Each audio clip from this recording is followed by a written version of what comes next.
Suwarga tansah mengolawangi dicawisake kanggo sapa wae. Bismillahirrahmanirrahim.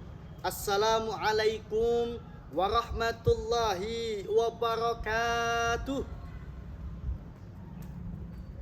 Hamdan wa syukranillah, salatan wa salaman ala rasulillah, wala haula wala quwata illa billah, amma ba'd. Dewan juri yang arif dan bijaksana, serta sahabat da'i yang ganteng, yang cantik, yang insya Allah masuk surga, amin amin ya rabbal alamin. Hadirin yang dirahmati oleh Allah subhanahu wa ta'ala, tak punya pacar punyanya sahabat. Para pemirsa, apa kabar, sehat? Alhamdulillahi rabbil alamin.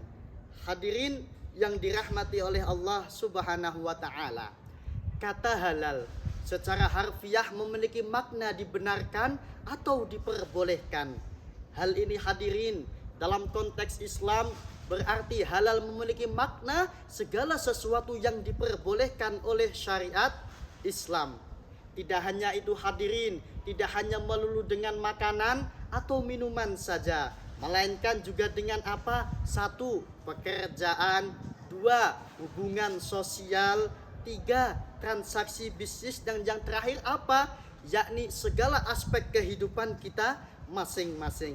Hadirin yang dirahmati oleh Allah subhanahu wa ta'ala, maka dari hal itu hadirin, pada kesempatan yang mulia ini, pada kesempatan yang indah ini, izinkanlah saya membawakan tausiah yang berjudul penerapan kehidupan halal, gaya hidup halal dalam kehidupan.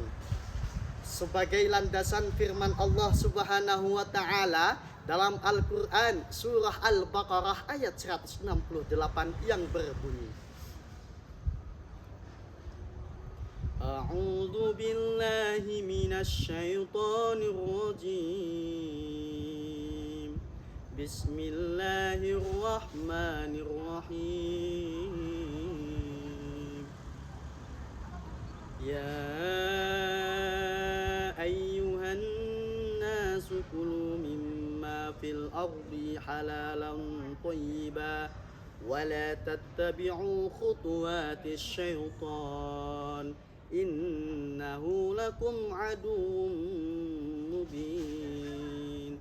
Shadaqallahul azim. Suratul Baqarah Al-Ayah, yang artinya, wahai manusia, makanlah dari apa yang ada di bumi yang halal lagi baik, dan janganlah sampai kamu mengikuti langkah-langkah syaitan, karena syaitan adalah musuh yang nyata bagimu. Quran surah Al-Baqarah ayat 168.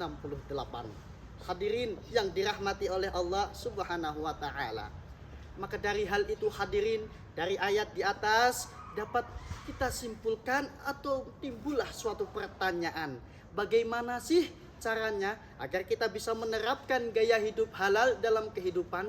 Pemirsa, penonton, pengen tahu nggak? Pengen tahu aja atau pengen tahu banget? Pengen tahu banget? Oke, simak ya. Hadirin yang dirahmati oleh Allah subhanahu wa ta'ala, yang pertama yang harus kita lakukan ialah dalam pemilihan makanan dan minuman.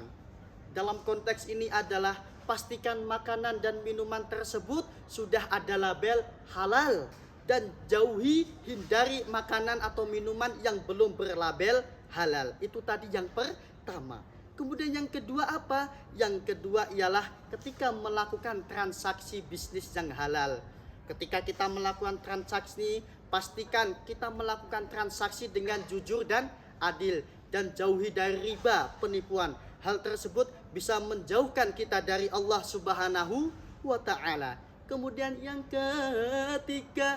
ketiga apa penonton? Yang ketiga, pergaulan sosial. Pastikan teman, kerabat kita melakukan hubungan yang baik yang sudah diajarkan oleh Rasulullah Shallallahu Alaihi Wasallam. dan jauhi hubungan yang bisa mengakibatkan kita bisa terjerumus ke dalam maksiat.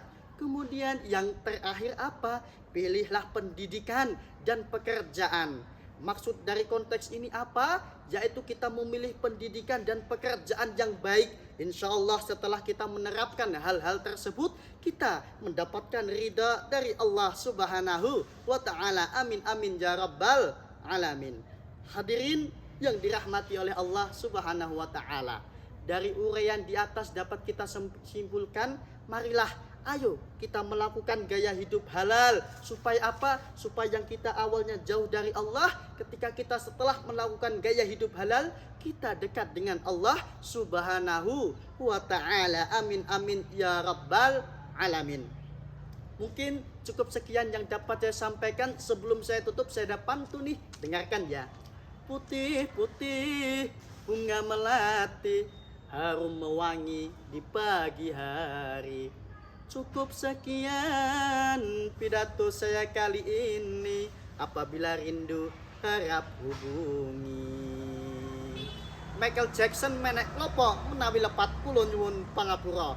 Wallahul muwaffiq ila aqwamit thoriq. Sumassalamu alaikum warahmatullahi wabarakatuh.